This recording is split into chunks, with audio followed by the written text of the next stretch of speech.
India fue la cuna del ajedrez hace 15 siglos por lo menos. En eso están de acuerdo casi todos los historiadores. Estas piezas que tengo aquí son mucho más tardías, fueron talladas en madera en el siglo XVIII en la isla de Bali, que hoy pertenece a Indonesia. Lo curioso es que los peones blancos son monos y los negros demonios, y representan las luchas que se reflejaban en esas antiquísimas epopeyas indias, el Mahabharata y el Ramayana. Queda claro que India es un país fundamental en la historia del ajedrez y que merecía tener un gran campeón. Ahora ya lo tiene. Se llama Visvanathan Anand y está considerado como uno de los mayores talentos naturales que ha dado el ajedrez en más de 15 siglos de historia. Resulta muy curioso recordar cómo Anand desarrolló ese talento. De niño solía acudir a un club de ajedrez de Madrás, en el sureste de la India, y allí jugaba partidas rápidas de 5 minutos por bando. Pero, como solo tenían un reloj, el vencedor seguía jugando y el perdedor tenía que hacer una cola muy larga, a veces de más de una hora, para poder volver a jugar. De esa manera, obligado por las circunstancias, Anand tuvo que desarrollar unos reflejos impresionantes que hoy le permiten ver jugadas geniales en décimas de segundo. Vamos a ver una partida jugada en el torneo de Reggio Emilia, al norte de Italia, en 1988, entre las dos jóvenes estrellas más brillantes de aquella época. Con blancas, Vasily Ivanchuk, un ucranio que, si no fuera por sus nervios explosivos, seguramente hubiera sido campeón del mundo. Con negras, Visvanathan Anand. Ivanchuk empezó el juego con E4 y Anand contestó con E5 y se planteó la defensa Petrov. Como ven, es una apertura simétrica de momento.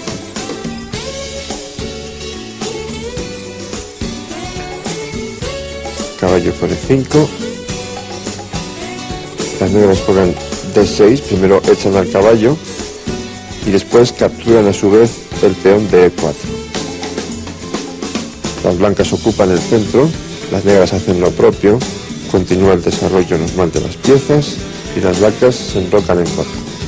Estas primeras jugadas parecen indicar que la partida va a ser un poco aburrida por cómo se han desarrollado las piezas al principio, pero las dos jóvenes estrellas nos van a demostrar pronto que no tienen ninguna intención de ese tipo.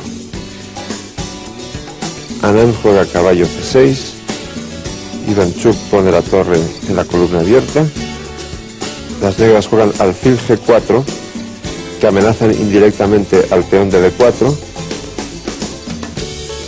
las blancas lo defienden con C3, sigue F5 y ahora ya las blancas desvían su dama de la clavada en F3, la colocan en B3 y la partida empieza a animarse mucho.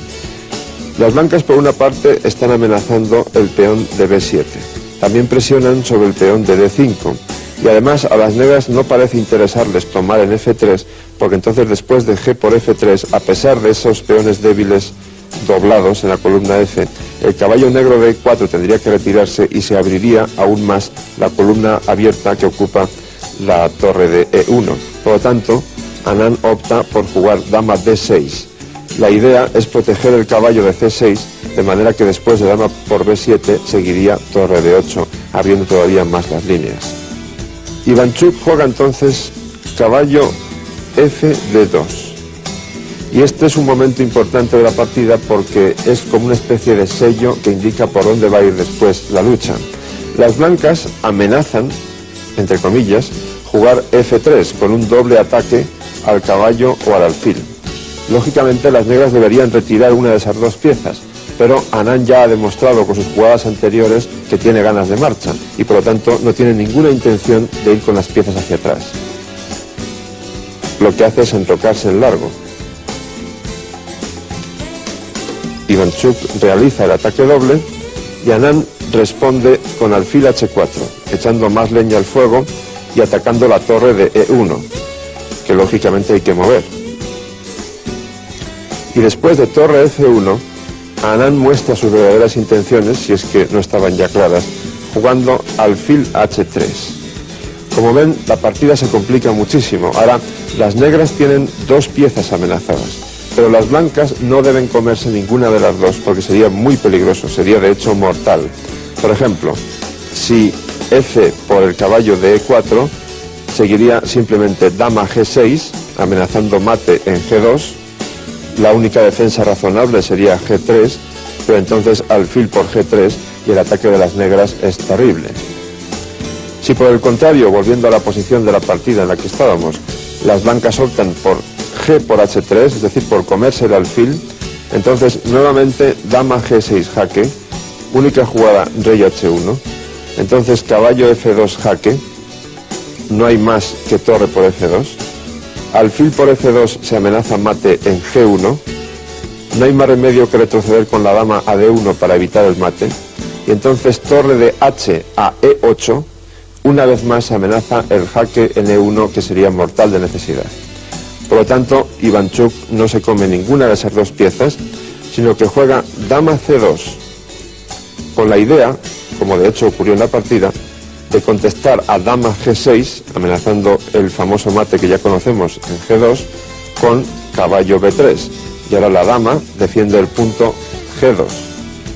Como Anand, insisto, no tiene ninguna intención de ir con sus piezas hacia atrás, lo que hace es seguir añadiendo más piezas al ataque, en este caso con torre H, F8.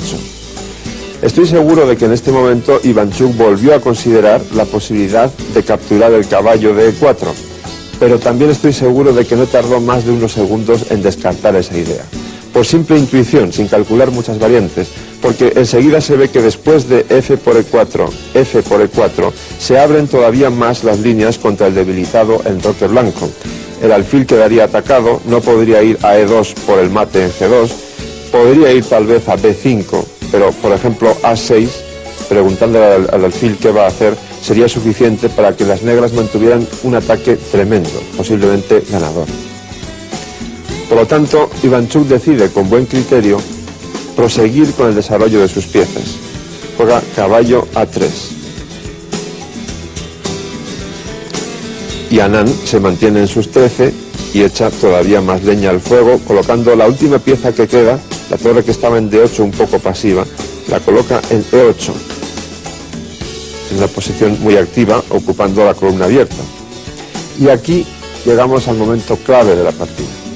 Ivánchuk, como he dicho antes, tiene un sistema nervioso explosivo.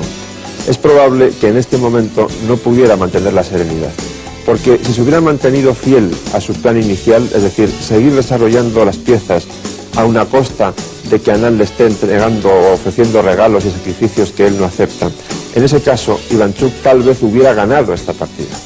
Lo correcto aquí era, insisto, mantenerse fiel al plan y jugar alfil F4 para comunicar las torres en la primera fila y de paso amenazar caballo B5. Fíjense que el caballo en B5 y el alfil en F4 coinciden en su acción sobre el punto C7.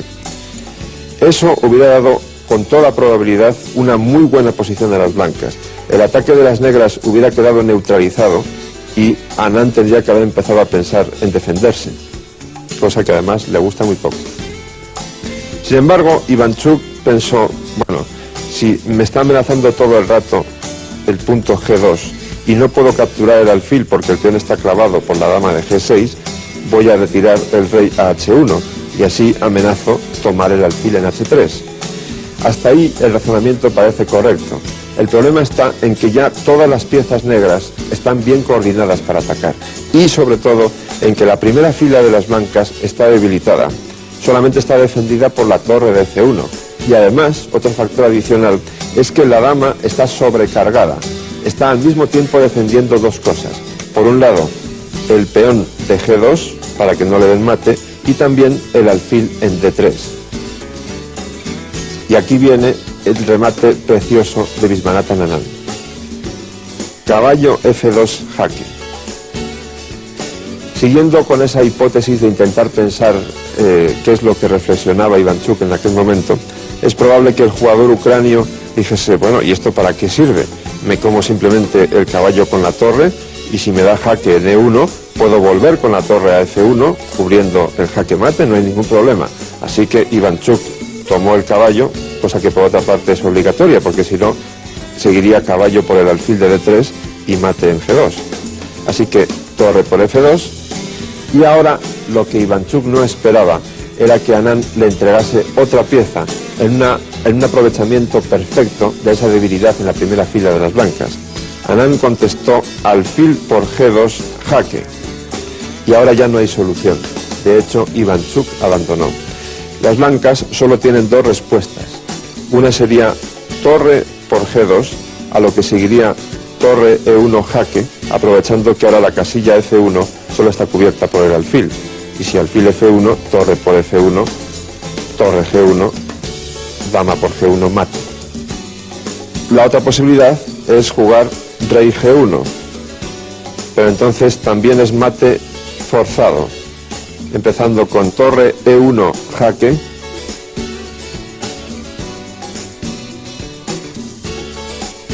torre por F1, alfil por F3 jaque descubierto.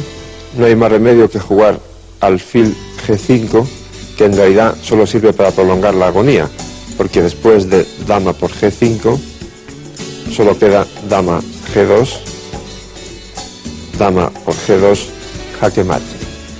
Para que una partida sea muy bella tienen que colaborar ambos jugadores. En este caso eran dos grandes talentos y el resultado ha sido fantástico.